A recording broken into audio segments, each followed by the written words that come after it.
Hi, I'm Ed Amoroso from Tag Cyber, and I'm sitting here with Toby Weir-Jones, who is the product head over at Bayshore Networks. How are you doing, Toby? Very well, Ed. Thanks very much for having me this morning. Welcome to New York. Thank you. It's always fun to come to town. That's great. Hey, let's jump right into it. Tell us a little bit about Bayshore Networks and kind of the OT security work that you guys have been doing for some time. Sure, yeah. Bayshore is one of the longest lived providers in this space. We provide a really fundamental tool for OT operators, which is policy, visibility, and enforcement. And the idea is that just like enterprise networks 20 years ago, nobody really has a thorough understanding of what's going on. And once they find out, they realize there were things happening that they prefer weren't. And so Bayshore comes in and we help them figure out what's in their network, what it's all doing, and then give them the ability to put a policy in place which gives them some control over what activity they want and what activity they want to stop. Yeah. I'm going to ask a real duh kind of question. What's OT versus IT? So OT, it's not a dumb question. Okay. OT is operational technology. Yeah. And the idea is it's manufacturing facilities, it's critical infrastructure, it's things that are very safety and production oriented. So they got to work perfectly 100% of the time in order for your factory to stay online, your lights to stay on, and your trucks to arrive where they're meant to go. So industrial control would be a big part of that. Absolutely. Yeah. So the difference here is that in the good old days, this stuff was all air-gapped and totally isolated environments.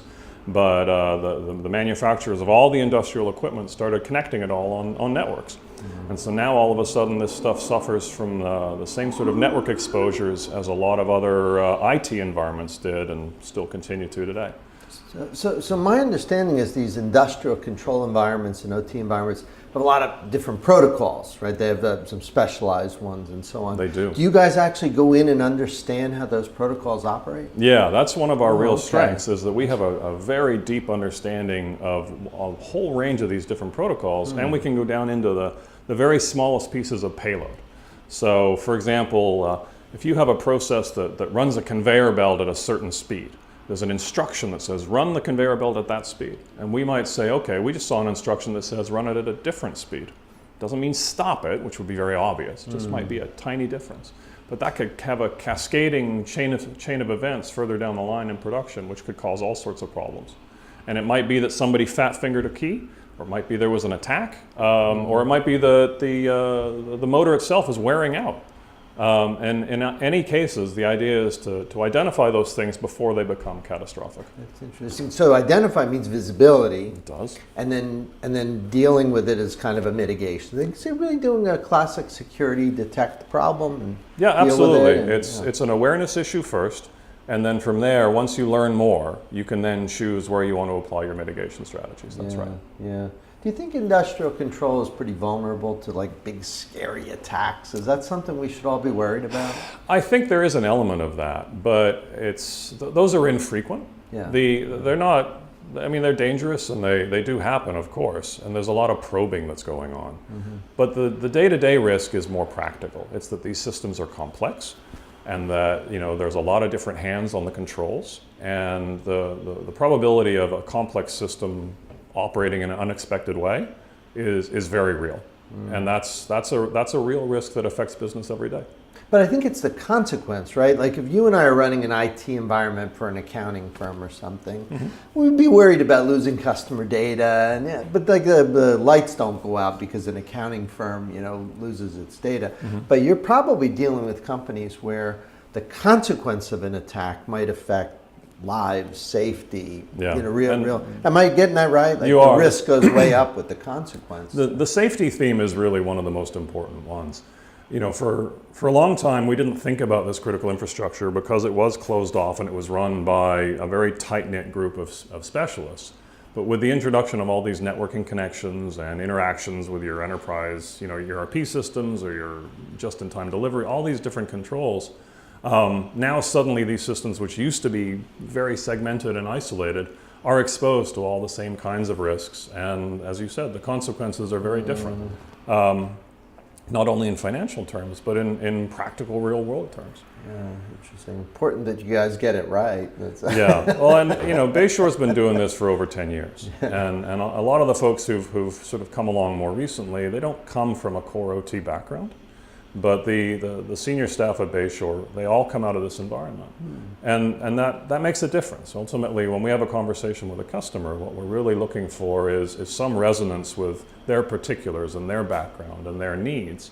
And the product is designed to be flexible enough to accommodate each slightly different deployment while delivering the same overall solution goal.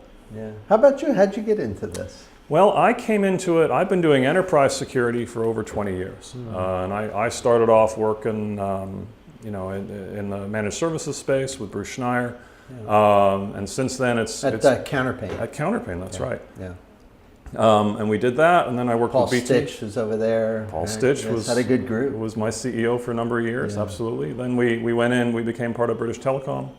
And I spent 7 years running around the world for BT working How'd on you managed like services. that? It was fantastic. Yeah. It was great. It gave us a level of geography that Counterpaint certainly didn't have on its own, but it also gave me the benefit of seeing very different approaches in the same verticals, but in different countries, different regions. And they approached the problems in different ways. Either they had different regulatory pressures, or they just had different conventions, different splits between staff and technology investments. And it certainly increases your sensitivity to what it takes, to what's required to build a good product. Because you've got to build for the world market, not just for the guys you can see out your window.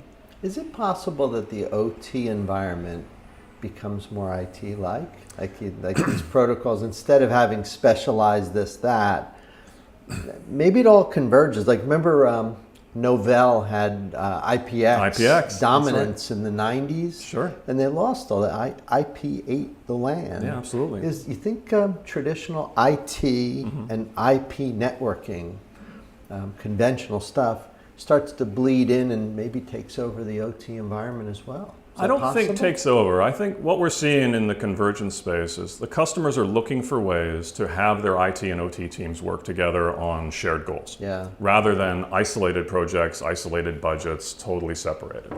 And the expectation there is that it no longer becomes two warring camps. It becomes one unified team at a certain level. And the CISOs are becoming OT friendly. And are certainly involved in the governance and some of the product selection criteria. But the OT guys are getting an equal seat at the table, because obviously they're critical to business health and success as well. So I don't see it as a takeover strategy, but I do see that the successful solutions are going to have to work comfortably in both vocabularies. And eventually that degree of awareness and the joint projects will increase. And we will see, obviously some products will end up playing strongly on both sides, and if we're not ready for that, it's going to be an issue. That's fantastic. Hey, you enjoying yourself at Bayshore? Absolutely, yeah. I just joined recently, about 2 months ago. It's been a lot of fun learning much more detail about OT, because clearly that wasn't where I came from originally. But a lot of the lessons from the IT side and some of my past experiences have been useful. So yeah, it's good. That's good. Well, keep doing great work. Thank you. Important, and wish you well. And come back and visit us I appreciate it. after you've been there for a little bit. A little bit longer. Get some dirt under the fingernails. Yeah, perfect. Thanks, Ed. I appreciate it. Nice to see you. Cheers. And we'll see you next time.